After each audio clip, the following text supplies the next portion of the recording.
Unfortunately, we do have Uvalde to look at as an example. And what we know right now, just in the early stages of that investigation, ZeroEyes, had it been deployed in the manner in which we have it deployed, that individual would have never gained access to our building. This simulation is taking place at Oxford High School in Michigan, one of several places piloting new gun detection technology. But of course, for the students and staff here at Oxford High, planning for a mass shooting isn't an academic exercise. Late last year, in the middle of a school day, this building became a crime scene.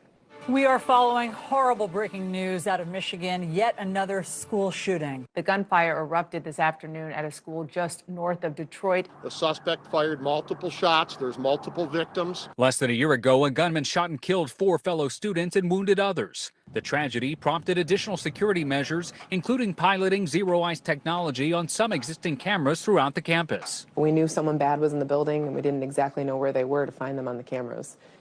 This particular type of technology would pinpoint their location, geolocate them, and give that information, again, not only to us, but also to first responders to find that individual quickly. On the day of our tragedy, we had over 100 calls to 911, we were told.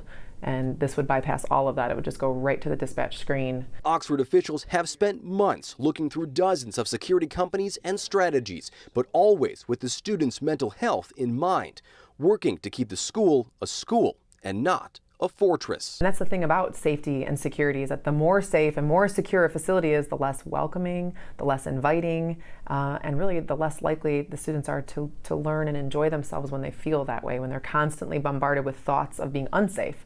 The ZeroEyes technology was installed on surveillance cameras that were already here at the school. If a weapon is detected, an alert is sent to the cell phones of school administrators and first responders, notifying them that a weapon is on the premises. It is almost impossible for us to monitor cameras constantly. It's actually very helpful because our first responders would like to know exactly where the threat is inside the building. Fox 35 News getting a first-hand look at an artificial intelligence system, ZeroEyes, designed to detect guns that's being tested at Oviedo High School. Captain Richard Francis is the Seminole County School District's public safety director. We've been very, very pleased with the technology. Oviedo High piloting ZeroEyes for the past 90 days.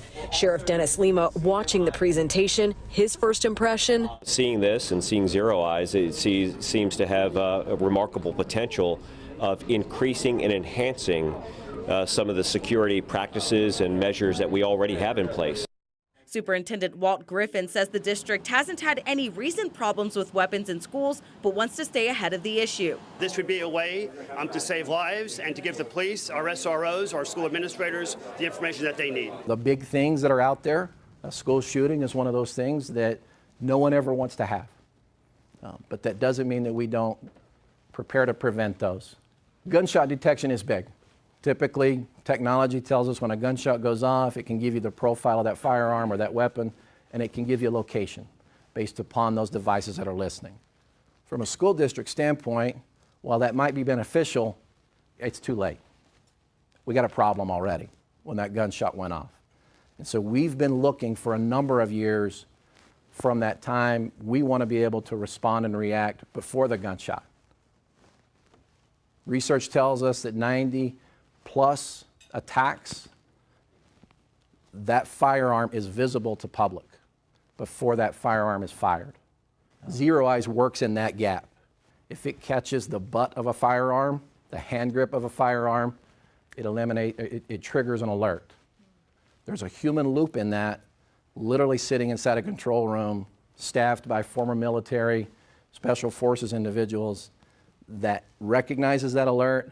That alarm will go off here in Hobbs. That model will go off at our Eagle IC. It will go off to a number of members of our leadership within Hobbs schools so that immediately we can activate, through that response, our access control and lock that building down. This is a piece of our ecosystem that can bring some peace and comfort knowing that we're providing a layer of protection that previously didn't exist and wasn't available.